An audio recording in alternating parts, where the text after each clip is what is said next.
What's up, YouTube? It's Awkward with another awkward review for Legend of Korra. So, this episode was pretty good. I didn't mind it at all.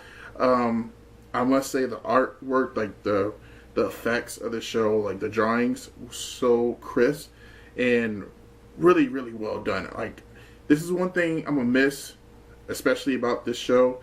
Other than the action, is just the look and scope of everything. It's different from any other TV shows that we've seen in a long time. We finally get to see Toph once again. But there's a catch.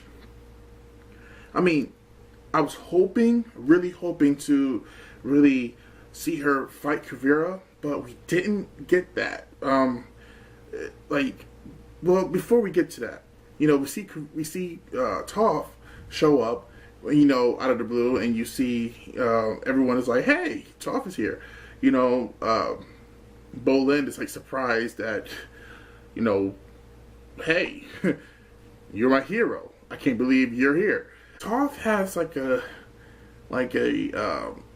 weird sense of, I guess, way of talking about things and telling stories. And I would say I would never want her to read me any type of bedtime stories ever. So, we get to see, her talk about who Beifong's baby father was.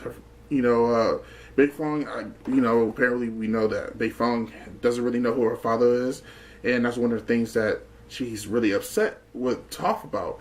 And we find out that, Beifong has always been trying to talk to, Toph about certain things, but Toph really was closed up about it and never let her know anything. So I guess that's kind of why Beifong has like the chip on her shoulder.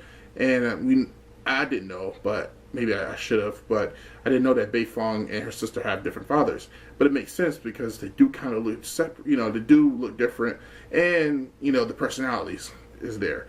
But we do find out that Beifong's father name is Kanto. I believe I said that right, Kanto. He was a nice guy, it didn't work, and we broke up. But it's like, what happened? Why wasn't he around to help raise Beifong? Like, if he has a daughter, a child, wouldn't he want to stay some type of way to be a dad? It was just cut and dry. Yeah, I met this guy, this happened, and this happened. It's like, wow, just no emotion to it. And it was really no emotion at all. So when Toph, let that answer out, but it was like, at the same time, it was kind of weird kind of funny because it was like the audience, like myself, want to know whose dad is. We're thinking, somebody from the past that we like so much, but we just get a cut and dry answer. His name is Kato. It didn't work out. He was a nice guy. That was it. That was it. That was cut and dry. That was the answer. And Bolin basically was like, "Oh, I guess that's it. Okay, I'm done with that story now." So, it was just that whole thing. But with Toph, I was really hoping for like more with this episode with her, and especially with Kuvira. And I was hoping that we get this battle between them. And Toph is like, "I'm just here to save my family. And that's it." And that's what she just did. The whole episode, that's what she said she was going to do, and she basically did it. Even when it came down to the last moment when, her family were surrounded because everyone went to go save Julie. And, we get this big entrance with, Toph, and we think, "Oh, Toph is about to go at Kuvira." No, she just basically did like "you're a big meanie." But, actually she gave, you give earthbenders a bad name, or metalbenders a bad name. But in my ears, it was like, "You're a big meanie," and she left. And I was really hoping to see Toph and Kuvira go at it. But we did get to see, like an apprentice, master thing going on with Kuvira. and I can't even think. I'm gonna just put the name down the bottom. Kuvira and her basically her master, like in the Star Wars sense. It was like, like a Obi-Wan fighting like Darth Vader type of thing. It was kind of cool. It was very great artistic choreographed work. We're at the factory trying to we see at the factory, the whole bomb, the spirit vine thing happening, and we get these little moments where things are not working out every time. And it dawned on me from my premonition from before, a few episodes before, with Julie, defecting over to help Kuvira, is that she's actually doing an undercover thing. She, actually thought, okay, the best way I could take this thing over, or take down the situation, is to do it from the inside. And for the most part, it actually worked for a moment, for a smidge, until one thing led to another every time, to it became a routinely thing. And I feel that Kuvira caught on to it. It's like, Julie, you have been with this the whole time, making these and doing all this stuff with the machines, yet all this keeps happening. I think she put the pieces to the puzzle like before, like when the first explosion was trying to happen. And I found out we were right. Julie was basically trying to take down Kuvira from the inside. She knew what Kuvira was doing was wrong. And Kuvira even put poor Julie, out in this little city, little town area, so where they're doing this testing for the spirit vine. Basically, Julie would have died if, the gang didn't come and help her, come save her. And that whole thing with the spirit vine, the testing, I remember, I think, with the whole spirit vine and them testing it out on this little town, it made me remember back in the day from, I think, the atomic bomb or Hiroshima type of thing. Those type of bombs that people were making, and to use for war. And I'm glad they kind of they've added some of those real history elements into the show that it really made it more of a relatable situation to, like, this is what happened. That's what happened here in real life, but years ago, or could be still happening now, for all we know. Get to see what Korra is doing in Republic City with the crisis going on, and their guys, the upper people, want to basically want to make themselves a counter-attack bomb or a spirit vine weapon to go against Kuvira. And Korra and everyone else don't think that's a good idea, because one is like the vines itself. The reason why they captured people last episode is because they felt threatened because what was going on with Kuvira.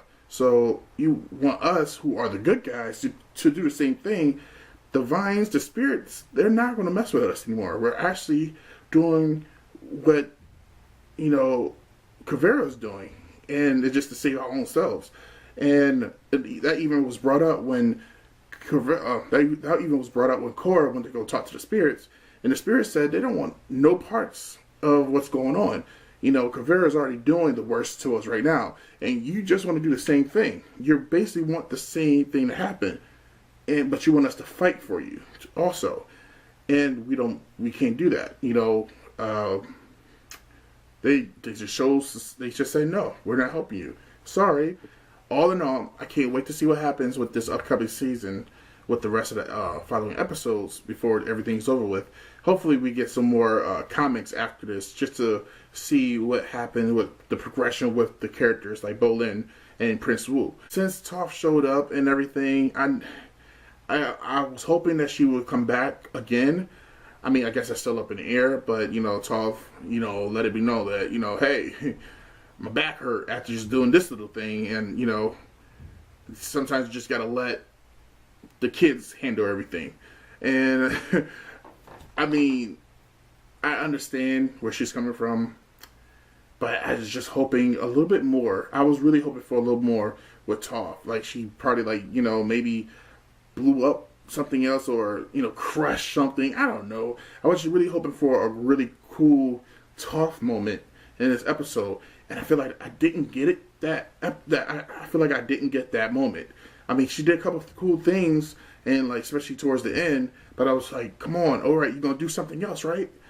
It didn't happen, and it kind of just made me sad about it. I was really hoping, I was pulling for a very outstanding, epic Toph moment. I was really hoping for that, kind of like a Yoda moment, but we didn't get that, and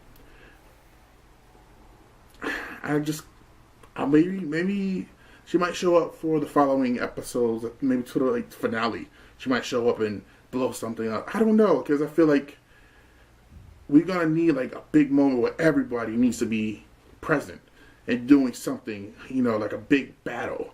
And I feel maybe, just maybe, hopefully, Toph shows up and just do one last thing